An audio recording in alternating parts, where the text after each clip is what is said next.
And joining me now to discuss more on this development is Global Affairs Analyst Calvin Duck. Calvin, thanks for joining in.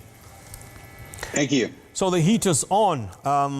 There's so much to say. Where to start from now? The Democrats are really pulling forces together, as we can see, to give the president a run, a very tight run when the time comes. What do you make of this? Well, yes. You know, what is one of the things that was historic about last night's convention, regardless of the particular politics you may have or whether or not you like the nominee, this was the first virtual convention. And so there were just so many unknowns. Yes. And I think that last night, the Democrats kind of showed that they have three main goals. The first one is, and this was with former First Lady Michelle Obama, to really connect the voters with the leaders in the Democratic Party that they respect. The second was there was a flood of moderate and then even Republican voices to persuade those who are dissatisfied with Trump, who would have never thought they would vote for a Democrat. And then the third group it was just very striking. This is the first convention I can think of in my lifetime where the issues were so, you've got one person talking about how her father was a Trump supporter who died of COVID and his pre-existing condition was trusting the president.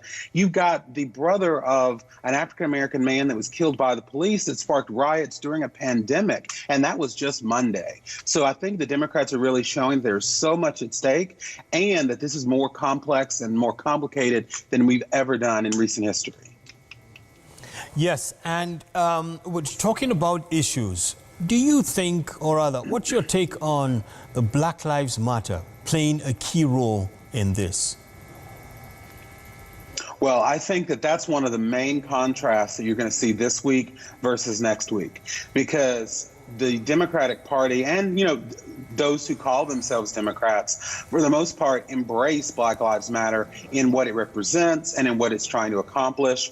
The mayor of D.C. had a video segment last night during the convention where she was standing above the mural Black Lives Matter that she had painted right in front of the White House. Now, next week, I guarantee you it's going to be the exact opposite, because Donald Trump really, really feeds off of division, particularly on social issues like race. So you're going to see the opposite of support of Black lives and ending police brutality next week. And it'll be a great contrast for American voter to make the right decision.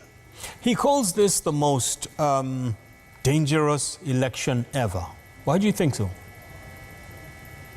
Well, I believe it's the most dangerous election ever just because we are dealing with a president who is not just going against tradition, like having the speech in the White House. Yes, that's unfortunate. But I mean things like trying to disrupt the postal service so people can't vote, trying to send federal troops to arrest protesters in American cities. That's why I believe it's dangerous. Now, Donald Trump, on the other hand, thinks it's dangerous because, as he has said before he got elected and since, he is the only one that can fix it.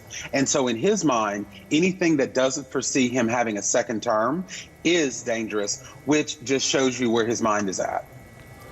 Well, we'll stay on that and see how it unfolds. Thank you so much, Calvin Duck, for sharing your thoughts with us in this regard. Thank you.